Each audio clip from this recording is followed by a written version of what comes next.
Mi querido Said Badwan, el hombre robot, ingeniero en mecatrónica por la UNAM, director general y cofundador de MediPrint, una eminencia, un genio. Ay, Fernanda, Así lo gracias. digo, no, bueno, lo eres. Y conocerte y saberte en este espacio, bueno, imagínate. No solamente lo digo yo, lo dice tu público, la gente que escucha. ¿Qué tal, Fernanda? A ver, a ver, a ver. Existe, ya hablando en serio, ¿existe la fuente de la eterna juventud o puro cuento? Lo curioso es que aunque la fuente de la eterna juventud es algo que hemos buscado toda la historia de la humanidad, todas las personas le tienen miedo a morirse, a envejecer, y las personas que se sienten dueñas del mundo, ¿no? Las personas más ricas, más poderosas, ni ellas escapan de que saben que la muerte nos llega a todos, ¿no? Desafortunadamente te sé decir que hoy día la fuente de la eterna juventud no existe, pero vamos a ver qué tiene que decir la ciencia al respecto. Porque como ya hemos platicado en muchos de los programas, en realidad lo que sabemos de ciencia es muy poquito comparado con todo lo que sabemos que nos falta por descubrir, ¿no? Y como todo con la ciencia, empieza estudiándose con el método científico, ¿no? Y en este caso, toda la investigación que se ha hecho para intentar encontrar las causas y qué puede servir para alargar nuestra vida como humanos, se ha hecho con ratoncitos. ¿Y por qué lo hacemos con ratones, no? Más allá de la similaridad genética que tenemos con estos mamíferos, en realidad es porque tienen una expectativa de vida corta. Si te das cuenta, en el reino animal, porque para la ciencia somos unos animales más, ¿no? Descendientes de los primates, hay animales que tienen diferentes tiempos de vida, ¿no? Y esos tiempos de vida van cambiando conforme va cambiando su entorno, ¿no? Hay animales como los ratones que vivirán unos 2 a 3 años y hay animales como los seres humanos que viven 80 e incluso 100 años, ¿no? Entonces, ¿qué pasa? Imagínate que tú eres, no sé, el perro, ¿no? La mascota, Ujú. y te vas dando cuenta de cómo eres un cachorrito y de repente eres gigante y piensas como que tu mano se encogió, pero de repente te das cuenta de que ya las cosas te cansan, de que te estás poniendo viejito, de que ya no puedes jugar como antes y volteas a ver a tu mano y dices, pero ¿por qué él no envejece, no? Y en realidad eso es lo que se estaría buscando cuando se busca esto, nada más que nos comparamos con otro humano que puede vivir más, ¿no? Se han hecho montones de estudios recientes que prueban diferentes variables que han duplicado o más la vida de los ratones. Por ejemplo, uno de los que se me hacen más interesantes es que a ratones a los que les dan poca comida, a los que les restringen su Su entrada ración. de Ujú, calorías a ujú. la mitad de lo que debería de consumir un ratón sano, acaban viviendo el doble.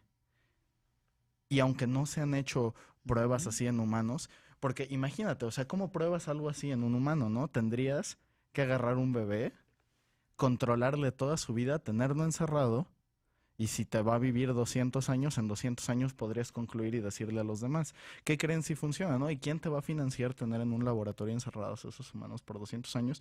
¿Y qué ética implica, no? ¿Cómo vas a encerrar a alguien 200 años para probar eso, no? Entonces, por eso probamos en animales.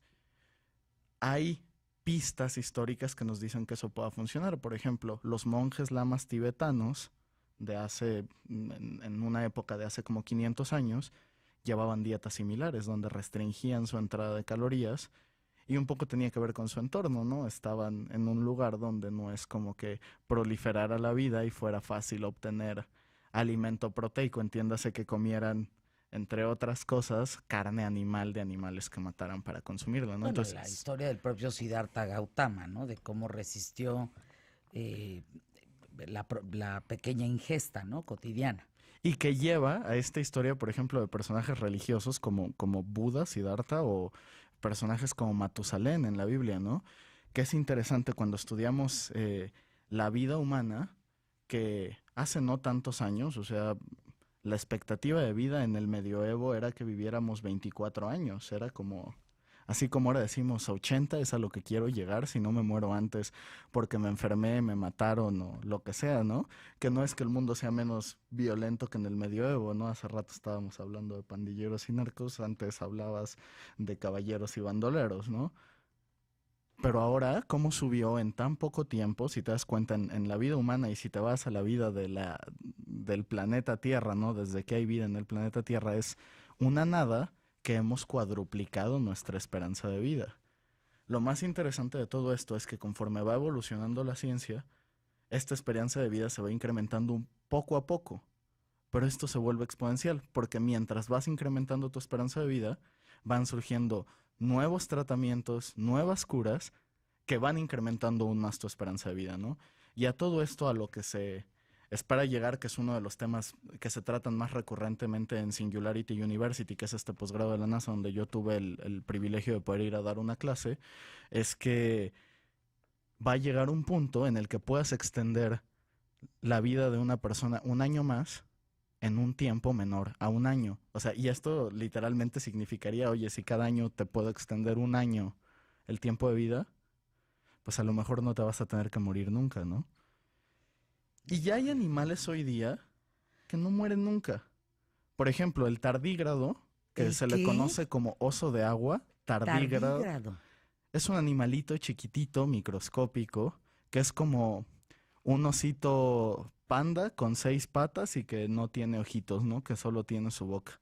Es un animal que en el microscopio, de hecho, se ve bastante tierno. Tardígrado. Les recomiendo a quien nos esté viendo que lo googlee o que me siga en las redes @elhombrerobot. Voy a subir algunas fotos de ¿Y ese no muere tardígrados. nunca? ¿O a qué te refieres? Sí, al menos no hemos tenido el suficiente tiempo como para enterarnos de que uno se murió por causas naturales. Desde que los podemos estudiar, porque te digo, son microscópicos. O sea, es curioso este tema de estudiar la ciencia de la extensión de la vida, porque toma tiempo, porque de eso se trata, es lo que mides. Y desde que podemos ver un tardígrado, ese tardígrado sigue vivo, ¿no? Y son animales que pueden sobrevivir en condiciones muy interesantes, ¿no? Los puedes mandar al espacio y regresar y siguen vivos, los puedes hervir y siguen vivos, etcétera, ¿no? Es muy difícil matar a ¿Esto un es un tardígrado. tardígrado? Exactamente. Ahí no se ve tan bonito, No, no, pero aquí tienen ese es un mejores fotos. hipopótamo Es sin como, ojos. es como las fotos que te toman cuando te acabas de Ay, levantar, no, ¿no? qué horror. Pero ya bien producido con unos filtros de Instagram, créeme que No, se no, ve no, no, mejor. qué cosa, qué... Bueno, ya nos platicarás de este animal más adelante. Ahora, una pregunta, Said, bad one. Estamos hablando de la parte de la enfermedad, estamos hablando de la parte física, estamos hablando, pero ¿qué pasa con el intelecto? ¿Qué pasa con las emociones? ¿Qué pasa con la depresión? ¿Qué pasa con tu mente viviendo tantos años? Mira, es una pregunta súper interesante porque ya me iba a clavar con las telomerasas y cómo, o sea, ¿por qué envejecemos realmente, no? ¿Qué es el envejecimiento celular? Y en realidad hay células que tienen un tiempo de vida de 80 años. Por ejemplo, gran parte del sistema nervioso, lo que incluye, o sea, cómo funciona nuestro cerebro, hay células que tienen un tiempo de vida de 80 años.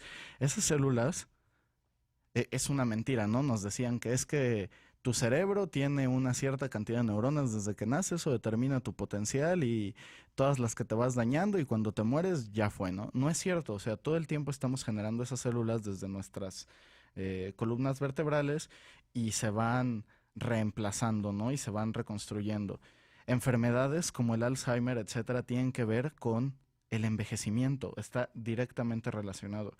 Y para resumirlo, en realidad esto funciona porque cada que nuestras células se dividen, a ese proceso de división celular que se le llama mitosis, el código genético de una célula se copia exactamente en otra.